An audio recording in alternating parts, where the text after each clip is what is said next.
What happened October 2023? Actually, the UN Human Rights Office issued their independent report on the Syrian war. 13 million refugees, 15 million relying on aid, 300,000 dead. And yesterday, the UN issued a new report on Syria, saying effectively that Syria is far worse than Gaza. Massive war crimes, millions are starving, 50,000 children in prison for over 5 years. 80% of those are under the age of 12. So why is it the focus is only on Israel and the war it didn't want and didn't start? A war started by a group that wishes to annihilate Israel and exterminate the Jews. It's because of a false narrative that seeks to justify anti-Semitism. I will cover the false narrative in 11 questions. What were the casualties prior to October? 6,564 in Gaza and the West Bank over 16 years. That includes terrorists. Syria has 46 times more fatalities. North Carolina has 5 times more fatalities per 1,000 due to drug overdoses. How were the economies of the West Bank and Gaza? You hear a lot of stories. Actually 4th out of all the Arab countries that don't produce oil. Only 12% below the number 1, Jordan. 9 times higher per capita GDP than Syria. So the question comes, where do Israelis come from? Actually, the majority of Jews in Israel came directly from the Middle East and North Africa due to the systemic and absolute ethnic cleansing of the Jews there in the 20th century. When the Arabs declared war against Israel in 1948, they also declared war on 900,000 Jews living among them. Egypt, Iraq, etc. intensified persecution of the Jews at that time. Luckily, Israel existed and could save the Jews before it was too late. By 1987, the majority of Jews in Israel were from Africa and the Middle East, with Moroccan Jews being the largest group. How did Jews acquire land in Palestine? They purchased it. By 1947, 463,000 acres were purchased, about the size of the Smoky Mountain National Park. Most of that land was purchased from large Arab landholders. King Abdullah, no friend of Israel, said, "The Arabs are as prodigal in selling their land as they are in useless wailing and weeping." Jews also invested significant capital into Palestine, which brought prosperity to the Arabs. So where did the Arabs, Palestinians, come from? Actually, here's a case study. Nas Daily, probably the most successful, prominent Palestinian Muslim with 60 million followers. He shared his DNA 10 days ago. His DNA is from Arabia, Syria, Egypt, Turkey, Iran, Ethiopia. That is very common for the Palestinians. Why is that? Because Arabs immigrated in mass. Studies were done 1922 to 1931 when the British took census that shows that almost 40% of the immigrants at that time were Arab. They immigrated because Palestine was undergoing substantial economic growth at a time when the Arab economies were struggling. And it started earlier. 30,000 Egyptians immigrated in 1841 to avoid the draft. When the Ottoman Empire lost land in the 19th century, Muslims immigrated from Algeria, the Circassians came, and the Bosnians. 1936, New York Times actually published an article about it, that the British were employing illegal immigrants, thus encouraging an influx of immigrants from Sudan, Syria, Arabia, and Yemen. What does this all mean? It means indigenous my ass. Arabs immigrated just like the Jews did. That's why the United Nations felt that splitting the land was a fair deal.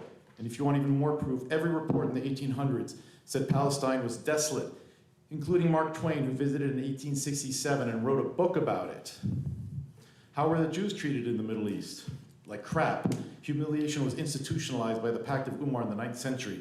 Jews were made second-class citizens to Muslims. More recently, continued oppression and massacres. Here are examples in Morocco, Yemen, and Algeria.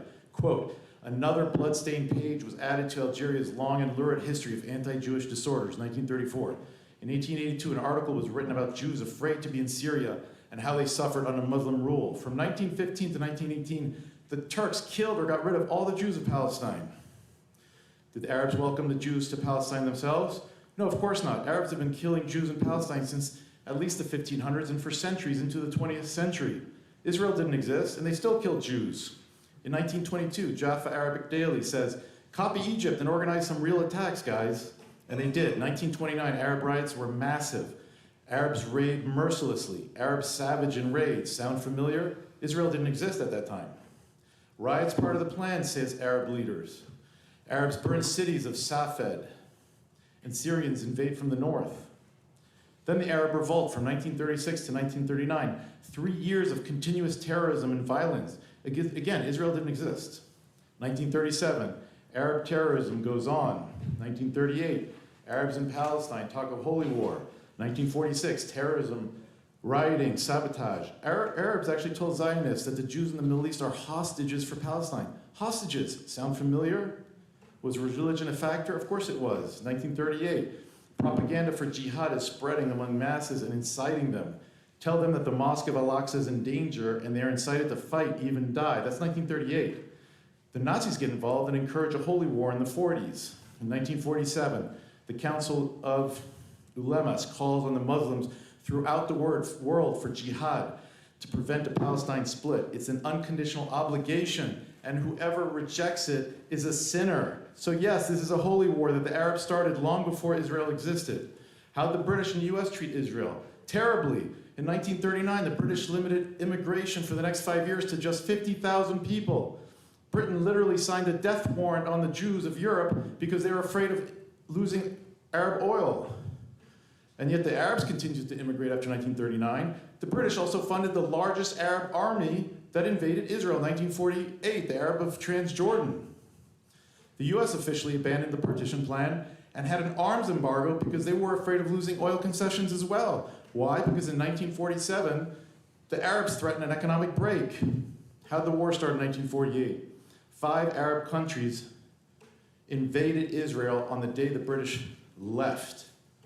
Arab armies invade Palestine, reach Gaza, bomb Tel Aviv again. US considers lifting arms ban. Oh my goodness. Quote, this will be a war of extermination. Quote, this war will be distinguished by 3 serious matters. First, faith, as each fighter deems his death on behalf of Palestine as the shortest road to paradise. Second, the war will be an opportunity for vast plunder. Third, it will be impossible to contain the zealous volunteers arriving from all corners of the world to avenge the martyrdom of the Palestinian Arabs and viewing war as dignifying every Arab and every Muslim throughout the world. This is the head of the Arab League that said this. Arab leaders agree that the fight against Jewish state will be long, perhaps a matter of decades. Only long guerrilla warfare could make it impossible for a Jewish state to work. Arabs say that they will destroy the Jewish state.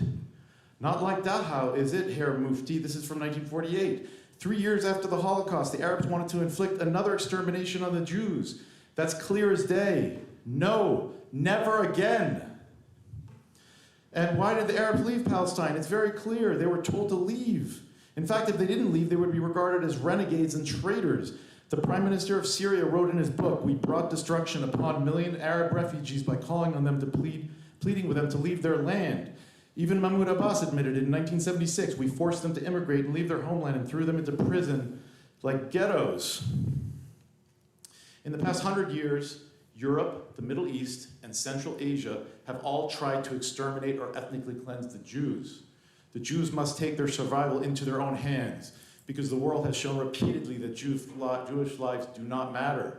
Hamas's attack and much of the world's response to it is proof that Israel must do everything it can to defend its people, and that must include winning this war against Hamas. I leave you with this front page article in 1892 in the New York Times. 3 lands bait Jews, Russia, Germany, and France, renew the persecution. In Germany, they cheered to an echo those orators who predicted and urged the most sweeping abasement and impoverishment of all of Israel. That is how it started. Hate speech that sounds like it could have been written today. I'm speaking on behalf of my father, a Holocaust survivor, my grandfather, who was in Dachau, my grandmother who hid, not knowing where her kids were for 5 years, and her brother, wife, and children who were sent in a train to the Ukraine, put in front of a ditch and shot and pushed in and burnt. This is not a joke. This has been the extermination of the Jews for centuries. These people don't care about civilian lives.